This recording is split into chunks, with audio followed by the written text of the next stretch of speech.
Hey guys, welcome back to the channel. Eric here, all things art.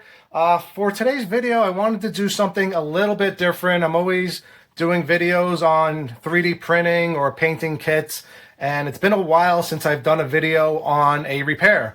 I have this statue, or I should say head sculpt right here. So this is Hellboy. It's a quarter scale statue.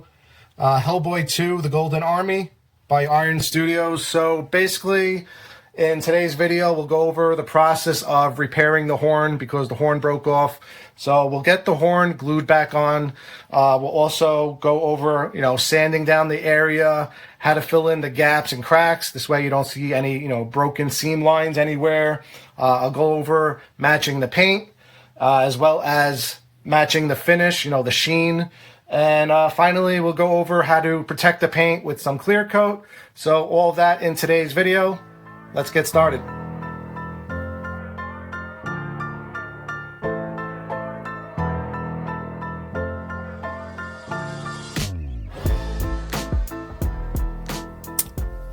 Alright guys, so as mentioned, we have this broken Hellboy portrait here. As you can see, the horn broke off.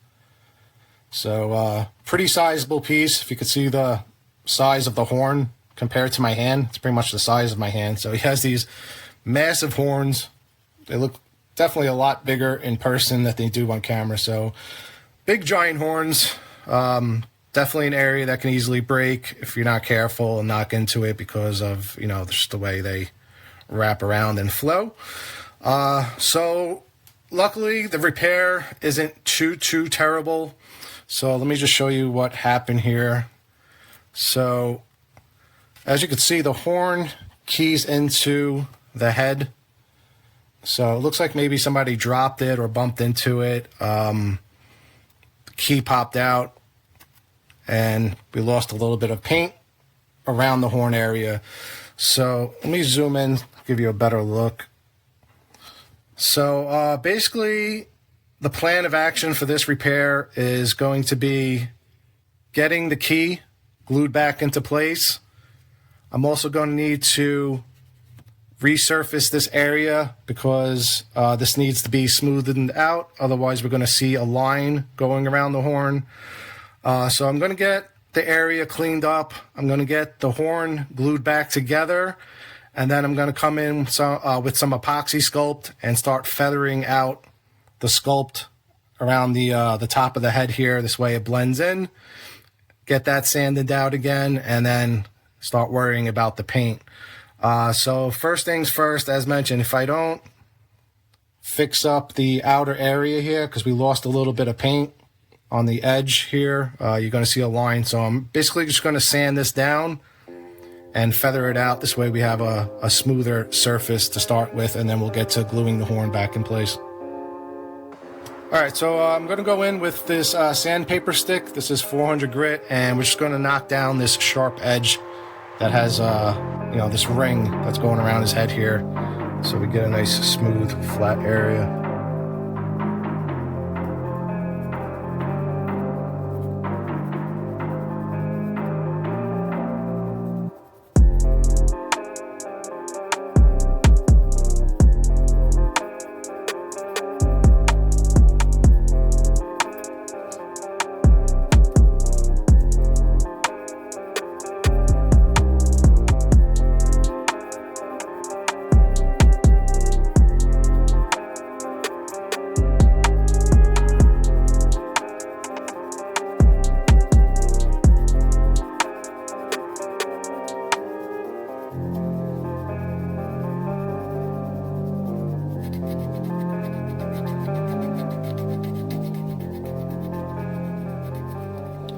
All right, so here's how he's looking after going around and roughing up that area. This way we have a nice smooth surface. There's no more rough edges. And this way later on when I go to airbrush this, it'll blend in seamlessly and we won't have any lines going around the horn there. I'm going to get this cleaned up, remove all the dust, and then we can move on to getting the horn epoxy welded back into place. Afterwards, we'll let that dry and start filling the gaps around the actual break and blend that all back into the sculpt. All right, so let me get this cleaned up. All right, so when it comes to gluing parts together, my go-to glue for the past 5 years or so is always the same. It's JB Weld. This is their quick steel version. I kind of like this one. It comes in all different versions. This one is my favorite. Goes on more like a paste, and it dries to basically like a gray color. And I find this one dries the fastest. It's a 5-minute epoxy. And when I say 5 minutes, it really does dry in 5 minutes. But I do have another version of JB Weld. This is their clear version. It's also a 5-minute epoxy, but I find it takes longer than 5 minutes. Sometimes it could take 10 to 15 minutes. And even then, still don't feel like the bond is that great compared to the steel version.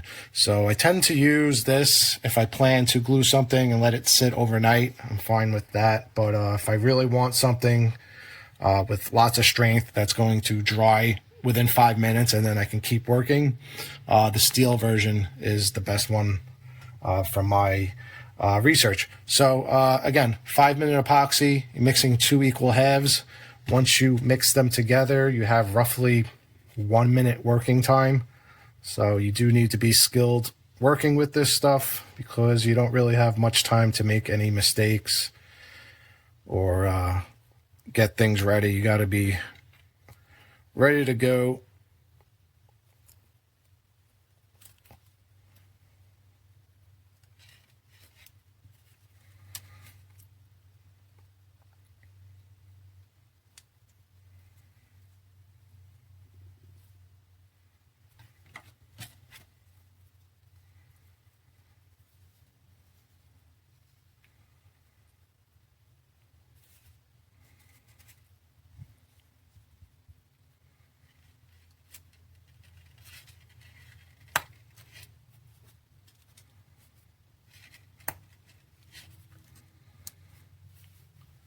All right, so I have my 2 halves down here. I'm going to get them mixed together with the wooden stick here, and then we can get the glue put into the part, hold the part together for about 5 minutes, and we can go on from there with filling in any gaps in the surrounding areas.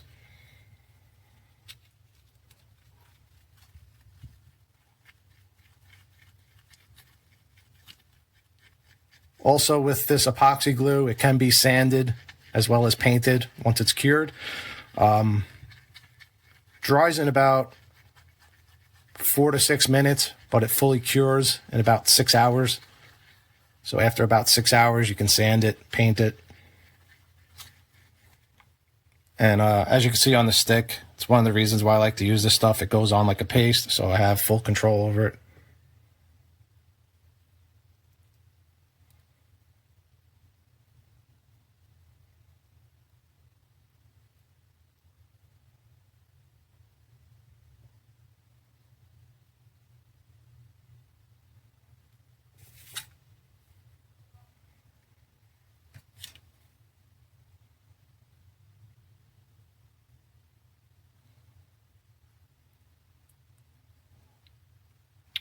All right, I'm going to let this sit in place for about 5 minutes. Also, that's another thing. I like to work with 5-minute epoxy because I don't have to use a clamp to clamp down the part. I could sit there and just hold this for 5 minutes and it'll be all set to go. All right, it's been about 5 minutes. The part is held into place. It's safe to continue to work. Obviously, you don't want to put too much pressure on the area. It's still curing, but for the most part, it's pretty solid. Stuff dries hard as a rock. So in the meantime, I'm going to start going around the horn and start filling in the gap. So for filling in gaps, cracks, anything that you want to basically fill in, this is my go-to stuff. It's Aves Epoxy Sculpt. It's modeling compound, basically modeling clay. I already have some mixed up, but you basically take equal halves from each container, mix them together until they turn into a uniformed color. Once you have the 2 halves mixed together, you can start placing it around the area. You could use it for sculpting. Same with the epoxy glue. This stuff can be sanded as well as painted. So afterwards, if I need to do any sanding, I can sand down the area. What I like to also use with it is, this is safety solvent, also made by Aves. So what the safety solvent does is it helps smooth out and feather the clay, kind of softens up the clay. This way you can kind of feather it out, which I need to do. I need to go in and start like kind of feathering it and blending it into the head. This way we have a seamless blend. And then from there we can go and go back into paint, start color matching the paint, and then afterwards getting him clear coated. All right, so I'm gonna go around, start working with this stuff, and getting this guy back to new.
All right, it's the next day. The epoxy sculpt had time to dry. Your working time is around 3 hours, but it takes 24 hours for the clay to fully cure. So you gotta leave it overnight. So next day, I'm just gonna go around and sand everything just a little bit more to feather it out and make sure everything is smooth. And then we can hit it with some primer and color match the paint.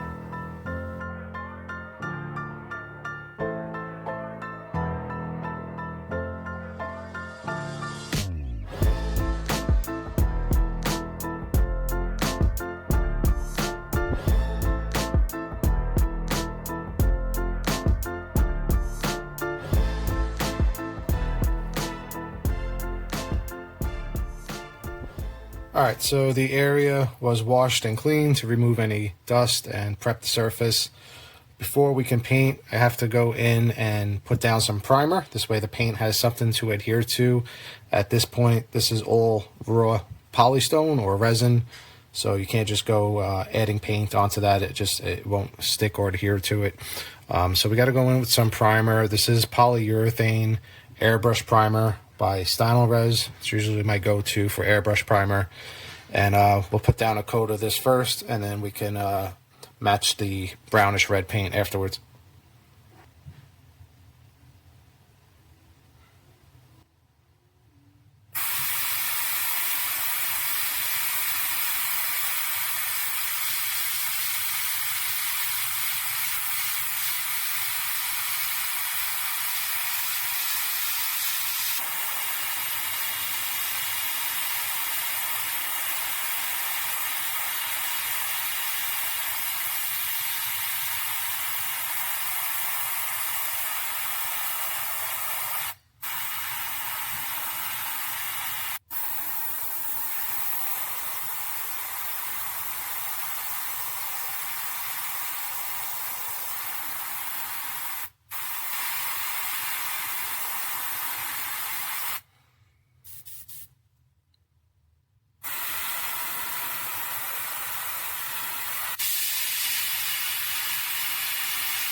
All right, so it's the next day. Primer is all done. The area is ready for paint.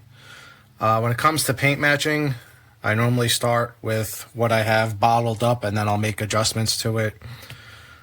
So here's some samples to match the paint. I started off with just a regular red. I had a gory red, a flat red. From there, I can kind of see which color works best. The red by itself worked best, but I could tell it needed a little bit of brown added to it, so I added some chocolate brown to the red. Did a few samples of different mixtures until I got it close. Hold the paint up to the actual portrait, see how it matches. I could see the paint was a little bit more on the red side and it needed a little bit of orange.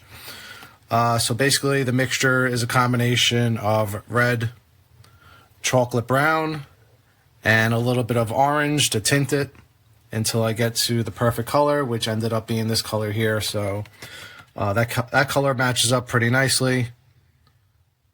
And I did some test samples in an inconspicuous area on the inside of the key just to make sure it matched up nice. You can actually see on the inside of the key it has a little bit more of like an orangey color.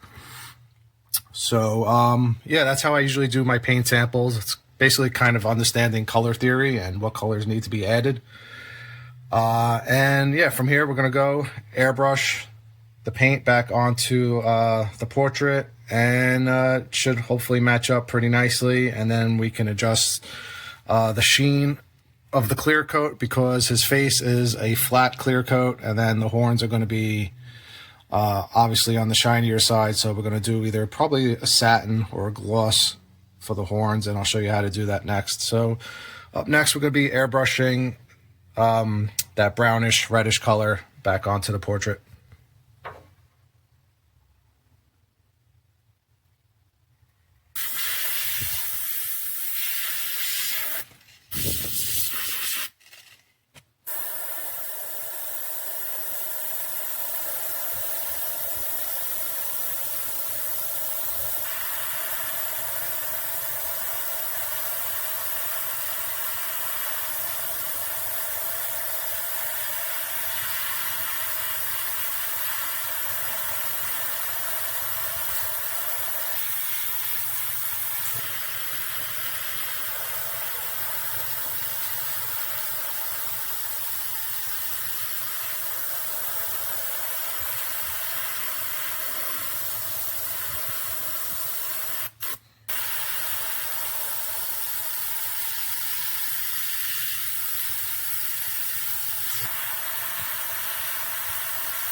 All right, so here's how he's looking. After being color matched, everything turned out nicely.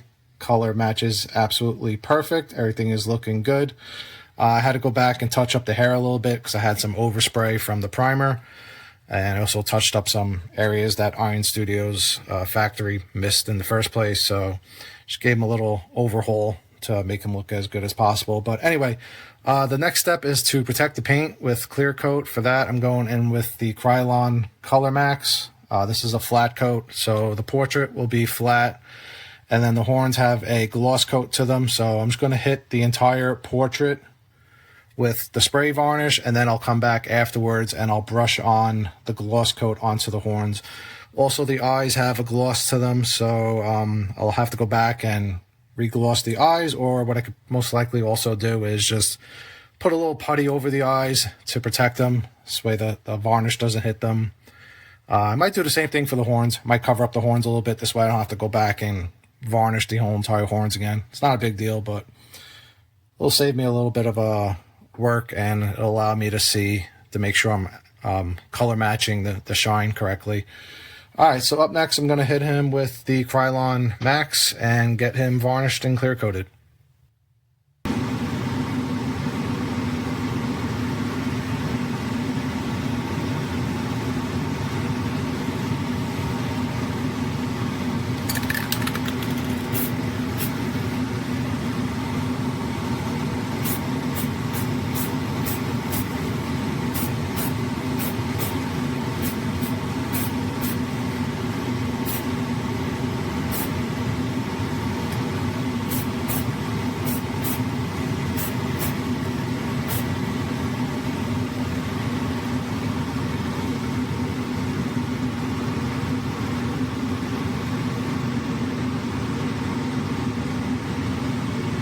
All right, here's how things are looking after the flat coat. As you can see, we lost some of the shine on the horns.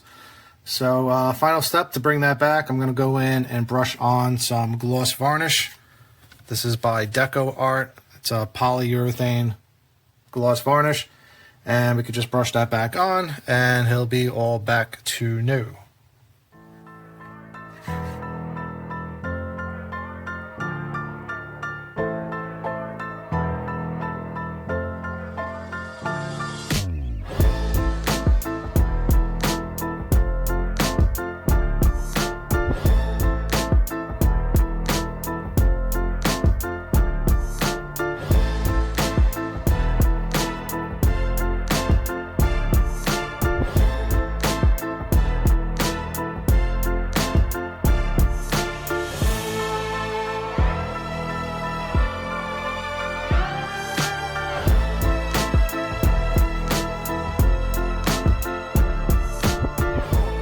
And after the clear coat had time to dry, here's your final look at the Iron Studios Hellboy repair.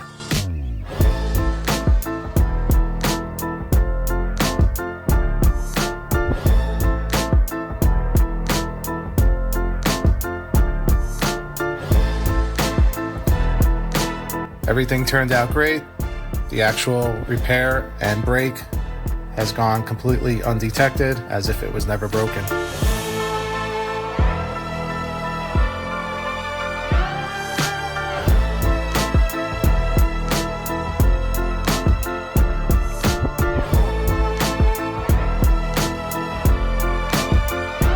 If you like these videos, please give them a thumbs up. I have tons of repair videos I could upload to the channel if you're interested, so just drop a comment down below.